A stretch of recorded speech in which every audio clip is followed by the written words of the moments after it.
Komisi Pengawas Persaingan Usaha atau KPPU akan menggelar sidang besar atas dugaan praktik kartel bunga pinjaman online atau pinjol yang melibatkan 97 perusahaan penyedia layanan vintage lending. Jumlah ini menjadi yang terbesar sepanjang sejarah penanganan perkara di KPPU. Wakil Ketua KPPU Aru Armando menyebut sidang yang dijadwalkan berlangsung bulan depan. Ia mengatakan jumlah ini merupakan rekor sepanjang sejarah KPPU, ujarnya kepada Tempo Selasa 1 Juli 2025. Penanganan perkara ini bermula dari inisiatif investigasi KPPU pada Oktober 2023 yang menemukan indikasi adanya kesepakatan kolektif penetapan bunga pinjaman di angka 0,8% per hari. Praktik tersebut dinilai tidak mencerminkan mekanisme pasar dan berpotensi melanggar Undang-Undang Nomor 5 Tahun 1999 tentang larangan praktik monopoli dan persaingan usaha tidak sehat. KPPU mengantongi bukti kuat berupa notula rapat dan dokumen kesepakatan yang ditandatangani 97 perusahaan anggota Asosiasi Vintage Pendanaan Bersama Indonesia atau AVPI. Bukti tersebut menunjukkan bahwa para pelaku usaha tak hanya menetapkan batas atas bunga, tetapi juga menyamaratakan penerapannya di angka maksimal yang sama. Sidang akan diawali dengan majelis pemeriksaan pendahuluan untuk menguji temuan awal dan membuka ruang pembuktian lebih lanjut. Jika terbukti melanggar, pelaku usaha dapat dikenai sanksi administratif berupa denda hingga 50% dari keuntungan atau 10% dari hasil penjualan selama masa pelanggaran.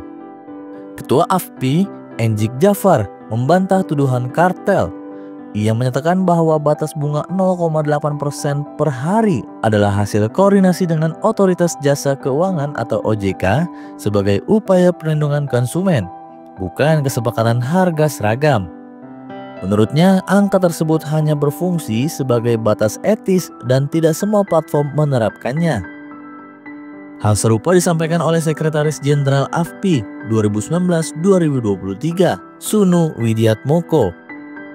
Ia menegaskan bahwa angka tersebut merupakan hasil negosiasi dengan OJK, mengacu pada standar yang diterapkan oleh regulator keuangan Inggris, Financial Conduct Authority. Dari pihak OJK, Hendrikus Pasagi, mantan pejabat pengawas vintage, mengakui bahwa pihaknya memang meminta AVPI menerapkan batas bunga maksimal pada fase awal industri.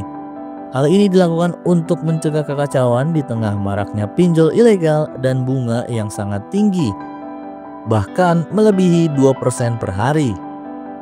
Meski begitu, KPPU tetap menilai adanya dugaan price fixing atau pengaturan harga secara bersama-sama. Mantan Ketua KPPU Syarkawi Rauf menyebut praktik ini sebagai bentuk public cartel karena terjadi atas dasar kebijakan pemerintah tanpa peraturan hukum yang memadai. Sejumlah lembaga turut menyuarakan keprihatinan. Ombudsman RI menilai OJK seharusnya sejak awal mengatur bunga pinjol dengan pendekatan regulasi ketat.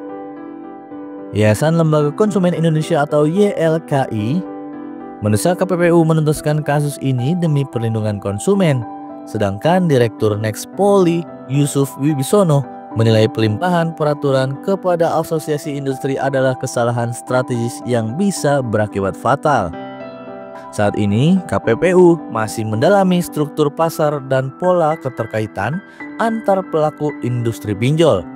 Sidang yang akan digelar tersebut menjadi ujian besar bagi masa depan regulasi ekonomi digital di Indonesia.